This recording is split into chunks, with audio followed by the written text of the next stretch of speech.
Because at first I was just making videos because it was fun and I wanted to make videos. And anybody who watched it could watch it. But now I have a specific niche of people who are looking for a specific video, so they don't want to see none of that stuff that I had already posted. They don't care nothing about no hairstyle. Where the dandruff at? Welcome, welcome, welcome, welcome. We are back. We are back. If you're alive, subscribe, man. Another episode. Really special episode today. But look, make sure you guys subscribe. I don't know if it's right there or right there. Make sure you guys subscribe. And I always tell you that bell. If you want to make sure you know my show come on, tap that bell. But man, look, this is a special episode. My first guest, y'all. And I want to say this because I want to say this to the people. I didn't want my show to be like a rappers type of show and all that, you know. And I got a lot of people that do that, and I'm gonna have a lot of those people on. But my show is about other cultures, and it's about other ways to make money, and it's just about a lot of different type of things, so you can, you know, get to know me and get to know my people that's coming on. So today, man, look, when I first ever knew anything was about YouTube was from this person I got today. And she blew my mind when she said, "Oh, I make money off of YouTube." I'm like, you know, I'm just thinking you people just watch YouTube just to put their stuff on there. But like when she was like, "Oh, I make money off of this," I was like, wow. But man, look, after looking at her page, millions of views. Everybody always talking about going viral. And I tell people, like, to me, viral is 1 million views. Like if you got a video and you get 1 million views to me, that's viral. And this lady has got 4 million views on this one. 6, I don't know how many millions of views she got on her videos, but she's a super viral person to me. And I want to introduce y'all to Too Much Hair. We're doing Too Much Hey Hair. everybody, very nice to be here. Thank you for that amazing introduction, Ricky. Big Ricky.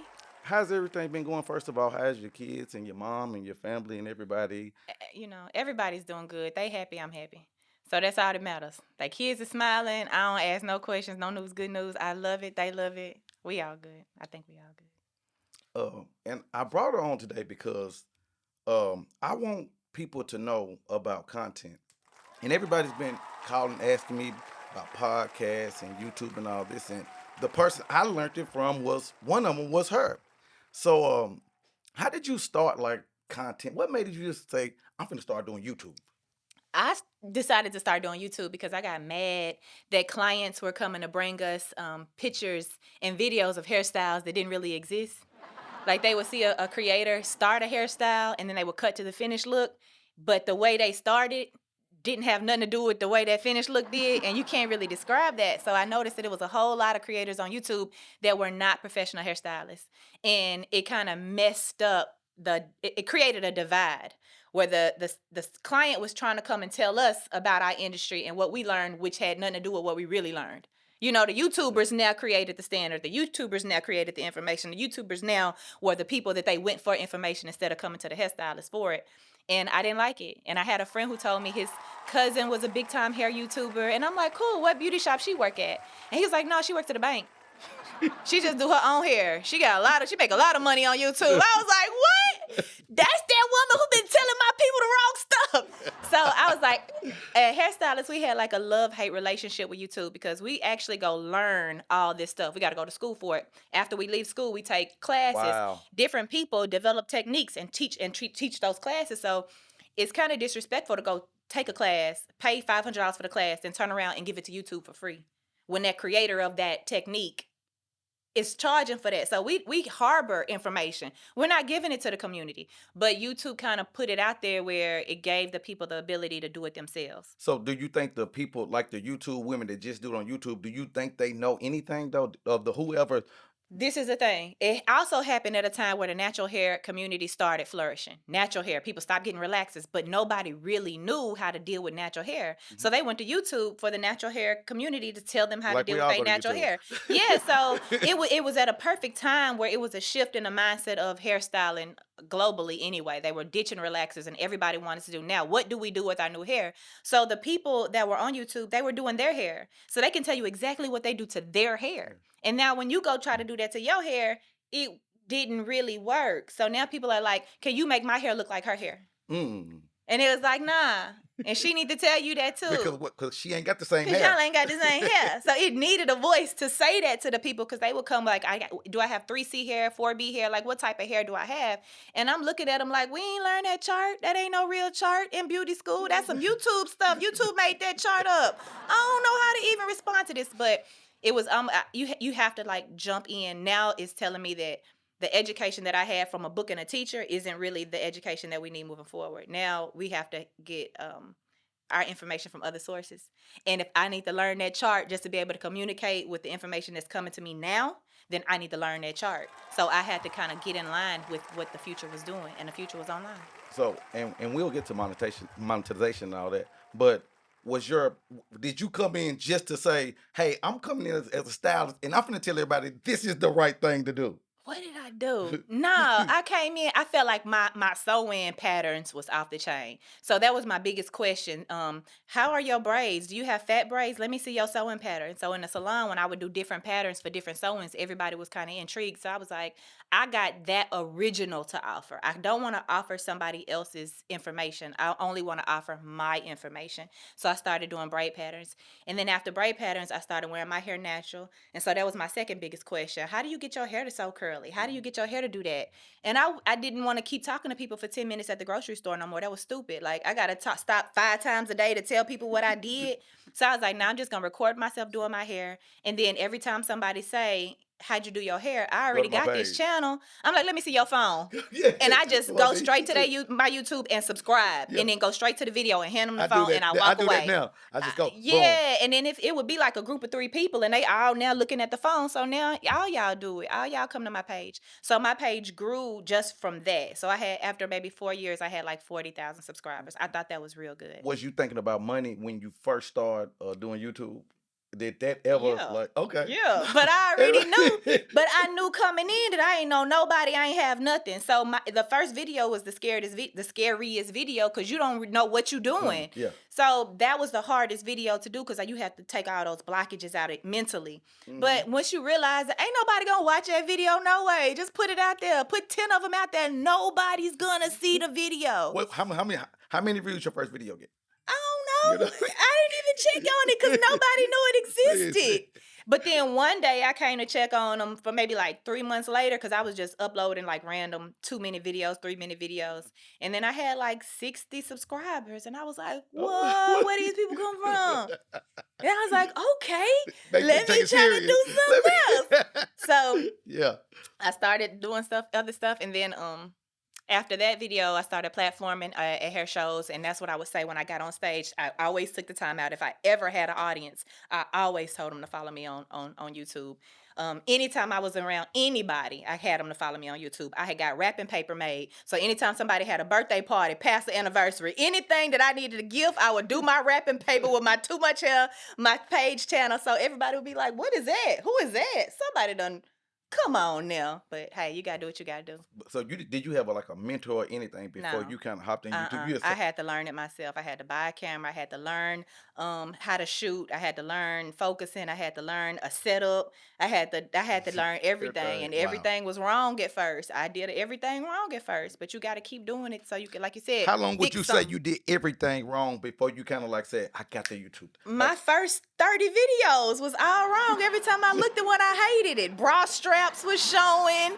You know what I'm saying? A little piece of hair just sticking straight up in the middle of the video. It was always something dumb, something in the background, people walking by, or it was just always something like, man, you're not even paying attention. It's not like your tone of my voice, if I did speak on it, like to highlight certain words and not be flat or monotone, like have a personality in your voice and pull back personality in your voice sometimes. It was like irking watching my videos at first because I didn't even like them. And then I just said, I don't even care no more. Just put it out there. If somebody like it, they like it. If they don't, they don't. This is you. How long would you say it took you to get your first check? I don't care, because you gotta have what, $100 before you get it for your first check in YouTube. You have to have 1,000 subscribers. Okay. You have to have 4,000 minutes of watch time, and then you can apply. And then they'll go through your page. They'll see what your page is about. They'll see your analytics. How long is people staying on your page? Is your page really what you say your page is? See, that's the part I don't know about. Do your description match the video? Like, you can't say I'm smacking hamsters around, and then you click on it and you cooking quesadillas. That don't make Clickbait. That's what they call that clickbait. like they like we don't like it. Yeah. So I originally started. I had small hopes. I said I just want to pay my phone bill. I just want to make enough money to pay my cell phone bill. And I was like, man, yeah, just $100 a month. Just eliminate that bill. I can do enough work to just take care of a cell phone bill. And that first check I got took care of my cell phone bill. And I was like, man, what if I can do all my automatics with this check? So all my drafts, if I can get all my subscriptions, just everything to come out every month, let me just pay for all of that with a check. And so I don't ever have to pay like my bills. Let that just be automatic. And so I started working on that. And then I started getting enough of that. And then after that, that's when the money started coming and the ideas started clicking. But it still was like $400-$600 a month until I got the first viral video. So how did you go from, because at first, like I said, you was just doing hair. So how did you go from doing hair to scratching dandruff? What made you just say? It was the pain and the hurt from my client that sat in my chair that day. It was the defeat on her face when she sat in my chair that day. Real quick, Too Much Hair. I think it was the first lady. Yeah. Every year for birthdays and Christmas, Too Much Hair just goes by her, just something great. And I've watched you cry one time, handing it to her. So just give us can we get just a little background on her, just how that relationship is? She was at a really bad place in her life. I don't want to say too much because the people who know her personally know like her struggle. Her daughter introduced me to her, but she had been turned away from a lot of salons. Okay. She was a manager at her position, so she was in the front of a lot of people, but she had seborrheic dermatitis and plaque psoriasis. So she had huge flakes that was just like they were just popping off of her scalp where you could just dig them out and take one off, like if they were that big. And she had been embarrassed at all of these other salons and all these other places she had been to. So she just stopped going to get her hair done. But since she's a public figure, it was just like a double-edged sword. She was feeling bad. She wasn't performing good at work. Work was making her stress out, which was making her flare-outs happen more. Wow. It was just a big pool. Everything just all added into a cup of her being unhappy and unhealthy. And when she came in, like, I like that. I like picking. So I'm a Dr. Pimple Popper. I like picking feet. I'm going to do your pedicure. I'm going to do all of that stuff. Y'all hear this men out there, y'all hear this. I'm doing all of it. I'm doing it. So when she came in, I was like, oh my God, I love it. And she turned around and she was like, you got to be kidding me, right? And I was like, nah, I like this. So the first appointment, I just did it. And she was so impressed. She was like, nobody has ever made me feel comfortable like this again. Like this, like at all. Wow. And I was like, oh, well, girl, don't worry about it. Book your next appointment. So I said I couldn't get it all off because it was so thick in there. I was like, well, we'll do another treatment next time. So she came the next time. And I was like, listen, I was looking forward to you coming. I was thinking about this all week. I told my clients, I was so ready for you. And she was embarrassed because she's like, you making it a thing. And I was like, I love it. But if I like it this much, it got to be somebody else that like this too. Mm-hmm. Like, let me record. And she was like, oh, no. And I was like, well, just let me record and I won't show your face. Just let me record. I won't show your face, but I'll tell people what's going on because people think you nasty at work and you not nasty. Yeah. It ain't got nothing to do with being unclean. Now it's time to educate them. This is an autoimmune disease. So we need the world to know that this is something that you shouldn't feel ashamed about. And she said, okay. And then I recorded that video. I edited that video, and that video went viral. I had 1 million views in like a week and a half off that one video. Wow. They loved it because I loved it. And that's the thing. I wasn't making a video for somebody else. I made a video that I wanted for me, and it made me a little scared. If you guys go to her page, Too Much Hair, and see the transformation from when it first started, and I call her Dr. Too Much Hair for this. If you see the transformation from when it first started to now, I know. I mean, when she was crying one time talking about how much you changed her life. Yeah, she did. She did. You know what I'm saying? With that, so. Just self-esteem, everything. We went over her diet, Terry. We went over her diet. We had her change her diet. I asked her to leave that job because that job was stressing her out. If we have the same goal to get your scalp healthy, we got to eliminate every single thing that's making it unhealthy. And so she quit her job. She got another job, loved it. We started covering up her hair. We started doing a whole lot of different things. And then she kept a food diary. So then she learned what her triggers were. She like, every time I eat sweets, because she went to the fair. She was like, I'm finna go to the fair. I think I'm finna be toe up next week. And I was like, well, at least you know. And she went to the fair and she was toe up next week. She was like, that's what it is. It's the fried sweet foods that get me. So she stopped doing the fried sweet foods. And now, like, I mean, it's bittersweet because my favorite number one client slash muse don't have nothing. She doesn't have anything going on her scalp no more. It's completely healthy. She's loving life. She's still thankful. She's still coming to me every 2 weeks, and she's just a whole different person now. And she credits it all to me. Just being patient with her, honestly. Good morning. Well, it's morning for me. I don't know if it's morning for you, but I just got up, and this is my normal morning routine. I'll sit here and I sleep with my laptop in my bed, and I'll get online and I'll just go over my comment sections over the night to see who commented on some of the videos, some of my most recent videos. And it almost never fails. I cry every time. You guys are so kind and so nice. And thank you so much for the things that you say to me about what I'm doing to help a specific client and clients like her, and how many people have poured out in their hearts from their condition and how they feel about their own thing, and just thanking me and blessing me and just wishing so many positive and wonderful things over my life. And you don't even know me. Thank you. I always brag on too much hair. She's the first stylist that I seen that when you go book, you pay. Yeah. And I never seen that before. You know what I'm saying? I don't know who else does it, but if you book this, this, and that, you paying, right? Right then and there. Right then and there. Right then and there. Sorry. So when that video went viral, was you getting paid anything at that time? Yeah, because I told you I was already making like $400 a month on all my other videos with the small views with about $40,000 subscribers. When that video, like I said, in like a week and a half, it had hit 1 million, but in that week, I was already up to 100,000 subscribers. So it took me about 4 years to get 40. And then within a matter of 2 months, I had got an extra 60.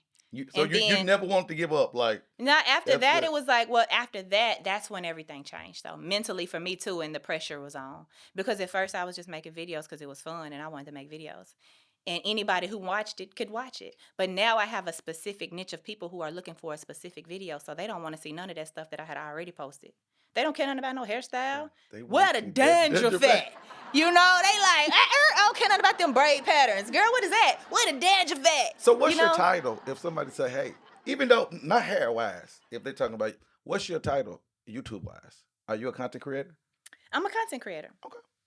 I'm a content creator. But you know, everybody don't want to proclaim that. Everybody don't want to say, I'm a content creator. Well, I'm a content creator. I wouldn't proclaim I'm an influencer.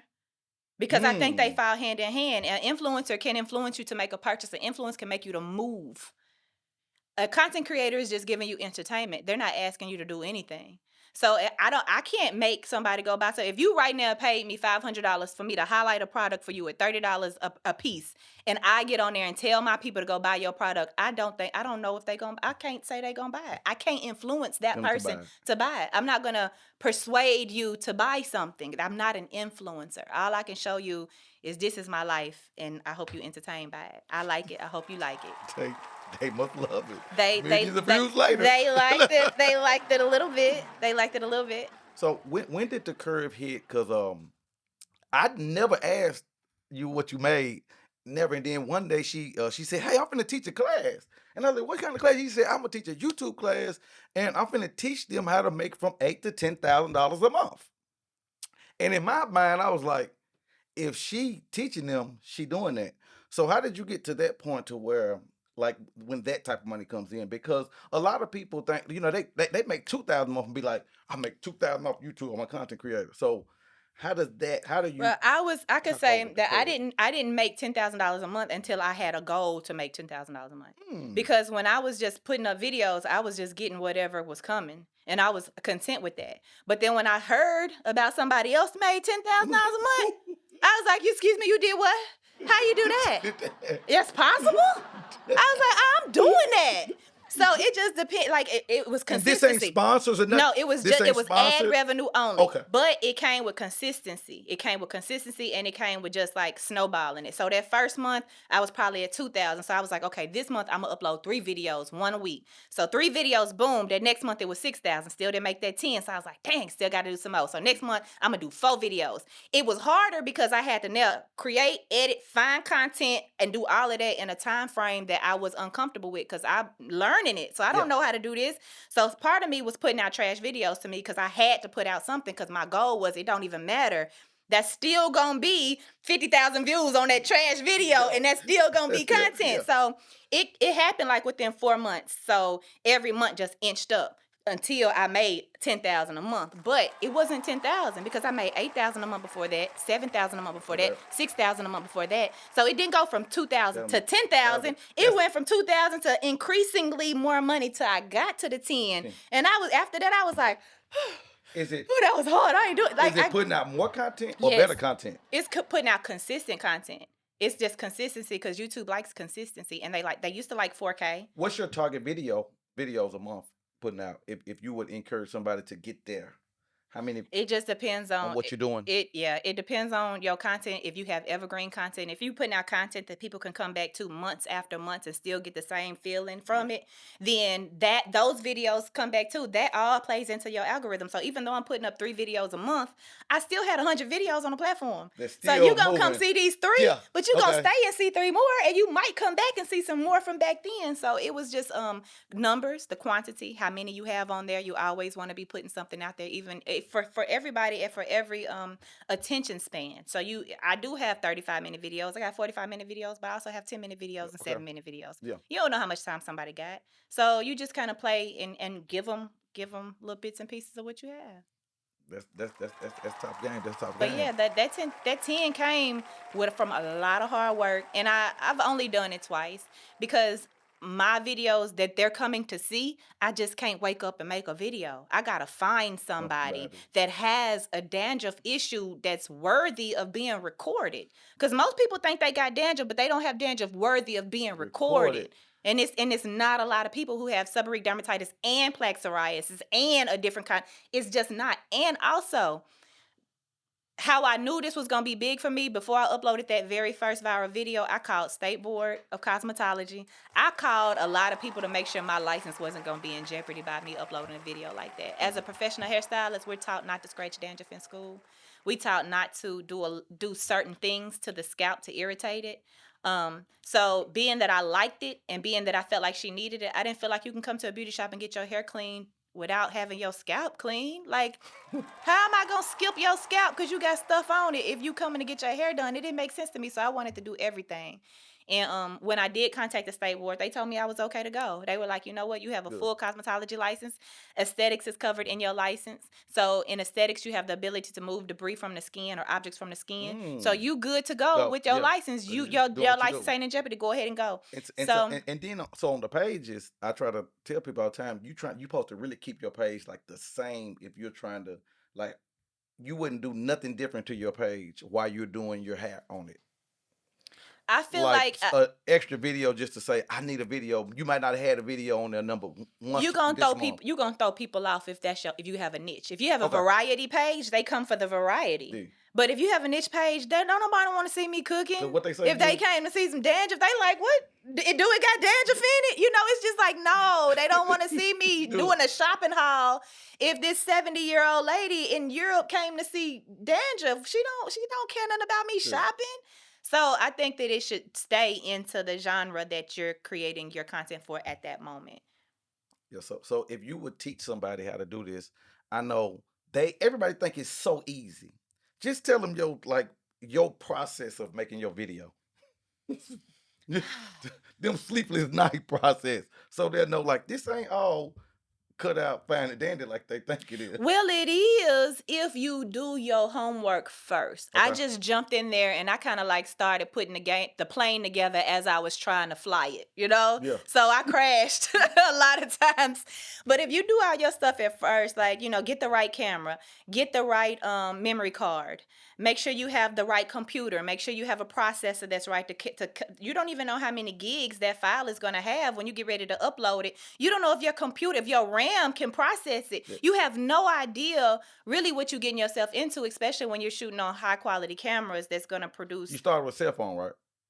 Or did you? I started with a little Nokia, little flash, little small Coolpix camera. That's what I started with. Okay. And the quality wasn't that good, but I mean, you got to start somewhere. And then I upgraded into a Canon 7. It was like a 7.3i 7D, something like that. A nicer Canon camera. And my friend Ham was so generously gifted me a lens. Shout out to Ham. So I was doing good with my little camera. Yeah. I still didn't know, but Ham, you know, he got the photography on point. He gifted me a lens. And when he gave me that lens, that's when everything changed. Like the quality definitely went crazy. And so that lens that I probably never even knew to get, probably never could have afforded, changed everything for me. And then after that, the setup in a salon started getting too much. So I had this big camera, a light. Then my client that's already self-conscious with all these people around. So I was like, I watching her now. Yeah, I got to figure out something to make them feel a little bit more comfortable. So that's when I bought a cell phone that was pretty much high. It had a super high memory, 530 some gig memory. And then I started shooting on my camera. And the thing about the camera is when I got my cell phone, started shooting on my cell phone. When I got my cell phone, it was great. So you went from a camera to a cell phone. Yeah, I went to a camera. And then I sold my camera. But I sold my camera thinking that my cell phone was going to be it. But this what changed though. That cell phone quality, the picture video quality started diminishing over time. So I had that nice brand new cell phone, and then I started noticing my pictures wasn't sharp, my video wasn't sharp, zooming in was blurring, it wasn't when I uploaded it into computer, it didn't translate back over when I saved it. And I was like, dang, that ain't how it used to be. So now my uploads are less quality. So I tried to call to get my camera back. It was like, nah, sis. I sell it when I get ready. So yeah, I messed up. I think I messed up going to cell phone. I should have stayed with the camera. I still stayed with my big camera. Then I bought some other cameras and they ain't did what I needed them to do. So, yeah, you have to have all your setup. You have your lights together. You have to make sure your background is right. Your model is right. You have to coach your model into holding their face, how to sit, how to not talk, when you're watching a demonstration video online, the model in the video can distract you from wanting to watch the whole video. Yeah. So you need to make sure your model is holding their face at a neutral. You know, it's just a lot of little small things that you see after you've made 10 videos. Yeah. And then you started watching videos from people that you like and you start incorporating certain things that they do. How different much do transitions. You watch other people that's doing what you do? I don't watch any dandruff videos. Okay. I don't watch no dandruff because you don't want to get caught up in. I don't even, like, they at home. They got their curtain in the background. It's dark. You know, granddaddy sitting in a recliner in the corner. I don't want that. Nah, you at home. Yeah. Dandruff is in the chair. You know, it's like, I don't want to watch that. And then there's some videos that come through and they fake. You know, it's like they put wax on their hair and then they combing up the wax. I don't want to give them views because I know they got that from me. Did somebody steal your views on TikTok? They do it. They steal videos all the time. But it's really, once you figure it out, you can go through the channels to get them removed, but you can't stop. Will they pay you? No. Them your sometimes like on music, like if you do a copyright infringement, they'll copyright strike you in that video, the monetization from that video that you put that it'll go to them. But I don't think it doesn't do that to us. All we can do is ask them to remove the video. So now your page, you're moving it to something different. What's the? Can you give out just a little bit of the new look? I just feel like the page? all good things come to an end, and it's so many cycles in life. And when you in a good cycle, you got to kind of be preparing for the next one. You got to be prepared to get kicked out of that cycle and into something else. You was in that cycle for what, 6 years? I was in that cycle for a good year. I did a lot. I did pretty good with my blessing. Okay. You know, but I did work too, and I did a whole lot of work that didn't pay off at first. And they forget about taxes and stuff coming Nope. off them Yeah. YouTube. See, that's the one thing that Taxes will get you in trouble. But no, not I mean, if you understand it and you Yeah. put money up, if you're not spending every check, you got something set up for when taxes hit you, you be like, dang, Mm, let me go and get y'all yeah, money. money. Cause I'm gonna be right back. And next year I'm gonna do it better. Yeah. But so yeah, it was right now I'm just shifting. I still, like I said, all good things come to an end. So YouTube did they're always playing around. Like they got sued a couple of times. So now we get like a creator's newsletter. So they have to let us know when they're shifting information Most and definitely. shifting All the time. channels, shifting procedures, shifting analytics. So they have to let us know. So they had they grouped me into a category of gruesome and grotesque, my page. And so we all have limited ad suitability now. So at one point I was getting maybe they batch ad revenue into like 1,000 view batches. So for me, if 1,000 people watch one video, I got $7. That's pretty much how it is. The average That's was a good- the average is $3. So on average, if you get 1,000 views, you get $3. It don't sound like a lot, but if you getting 2 million views a month, at $7 add up real quick. So now I'm probably getting 17 cents per 1,000 if I was coming from $7 to probably 17 cents now. And So they're not shopping my videos to advertisers anymore. I have why not? I mean, because they put me in a gruesome and grotesque category. oh, So Dr. Pimple Popper, the people who clean plaque off teeth, the people who do ingrown toenails, all of us that make your flesh crawl, we got clumped into a whole different category now that they're not shopping to advertisers anymore. So we can keep continuing to put out content, and I pay my models, and it's almost like I'm paying to be put on YouTube now. So I'm just trying to restructure, refigure out. So what I'm doing on my page now, I've removed all the videos, but I'm about to put them back on. Put them back on. I'm putting them back on for you. I'm putting them back on, and I'm just gonna shift. So as the page, as I learn more about how I'm gonna navigate this new era, y'all will get it. So just follow the page. Too much hair. Number 2, MUC. Would that put you back in the category where you want to be, your new page? No, I'm still gonna be in gruesome and grotesque. I'm still not gonna get ad revenue from it. But now I still have my subscribers. I still have 260,000 people. Oh my goodness. Who get a notification when I upload a video. So now from that group of people, I'm not saying it's all about the money anymore, but I still have to figure out how to influence and how I'm gonna maintain some revenue from this. Like I done got used to it, so I ain't gonna lie, I like it. I done got y'all finna keep it going. So now I just have to figure out how to shift my channel, but I already know what I'm gonna do. And whatever you do, I know it's gonna be good. It's gonna be popping because I love it. Good. But man, like I said, I had to have you come on because, like I said, everybody's in this content thing, and I learned it from you. And I want to thank you for that. I brought you on to give you a little flowers or whatever. Yeah, thank you. You know what I'm saying? They smell good. I ain't got them, but I deliver them. You know what I'm saying? So thank you for coming on my show. Too much hair. It was a I'm blessing. proud of you, I Ricky. want you to come back randomly when something new happens. You know, that new page. Because we want to keep up and know what you got going. Too much hair. Make sure YouTube go holler. Number 2, MUCH. And one more question. What about Instagram? Have you monetized that yet? I did. I monetized Instagram and Facebook. It's all on the Meta platform, but Instagram and Facebook demonetized us 2 months ago. So we're not getting paid on Instagram or YouTube anymore either. So like, I think creators were making entirely too much money, and they had to figure something out. So yeah, I think they're trying to figure out what they're going to do next with us and our information. So I'm just sitting back now waiting to see what they end up doing. But in the meantime, creating content and having that back catalog of things, when you get ready to strike, you need to have something to strike. So you still got to create content. You still got to just pile them up. You still got to stock your content. What? It's going down. And I mean, ad revenue is only one source of content from YouTube. Most creators have at least 5 revenue sources from one video. I only had that one revenue source, which is AdSense, because I didn't sell to my subscribers. So now it's like, you get brand deals, you get merch, it's so many different things. You still got your too much have merch on there? No, I don't have too much hair merch on there. Well, because it was low quality. I did some sites that YouTube suggests that you can integrate into your page. And then when I started buying them for myself, I was like, I would never put this out. I used to have an apparel company, so I already know how the quality of what it should look like. I was like, I'm not finna do my people like it. Yeah, this ain't me. This ain't me. But I mean, that doesn't mean that I can't have too much apparel on another website. Most you know what I'm saying? On another site. So everything is changing. And one more thing, I think you ought to start back teaching classes. I think that was a good look. Like it, I mean, it sold out like a day or two, right? It was Yes, like yes. that's, I mean, or that just ain't your forte. Oh no, I just doing that class. You seen how stressed out I was? I I know. was stressed. I was stressed. I wouldn't have been able to do it without you. So it was I don't know, I think that I like success stories. Yeah. So I went 2 years teaching classes and I think I didn't have a single success story.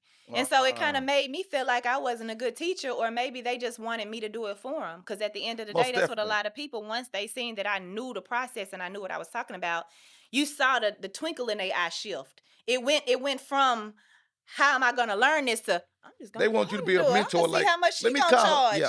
And I'm barely doing it for myself. So I know what I'm making a month. And you want me to stop making I'm on a plan to 10, and you want me to stop and help you make your $40?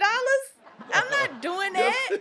I ain't even got mine together yet. So I really wanted to empower people to do it themselves. And while the getting was good, I wanted everybody to get it. Because I'm looking like, man, these checks is real. Real. I'm putting That's 3 videos a Carla month said together. everybody should have a YouTube. Why And y'all I not thought, doing yeah, this? yeah. I was begging people to make some money, and it kind of turned me against. It made me feel like Like you people trying to don't put want something no on money. somebody, but you really Yeah. trying to tell them, like, especially sometimes what you do, you can make a lot of, you know what I'm Yeah, saying? first of all, everybody's interested in everything. If you're a lawyer, somebody wants to see what's in your desk. Yes. If you a doctor, somebody wants to see what's in your pocket. Mm. You know, it doesn't matter. People just want a glimpse into somebody else's life. I'm looking at all this stuff on the shelf right here. I want to know everything that's on this What's shelf right going here. on? What is going on that What is shelf right going there? on? I And want to whose know. is that? You know what I'm saying? Yeah. So what if she got together every day and just did like a corner? Mm-hmm. A 5-minute video of what's on this shelf today. And you're tuning every day, like, what she got today? Yeah. Like, let's go to antique stores. Let's go look at different ashtrays. You know what I'm saying? Yeah. Let's go look at this jam and butter holder. I don't know. You just never know what somebody wants. So I'm telling people that's into gardening, that's into different kind of hair products, that's into, so many people had so many ideas, and I just never seen it happen. But now I saw you, Ricky. You never came on as a mentee, but you was there. You was there soaking it all up. So I can say that I can't take credit. I tell them all the time. I soak everything up. He too soaked much hair, everything up.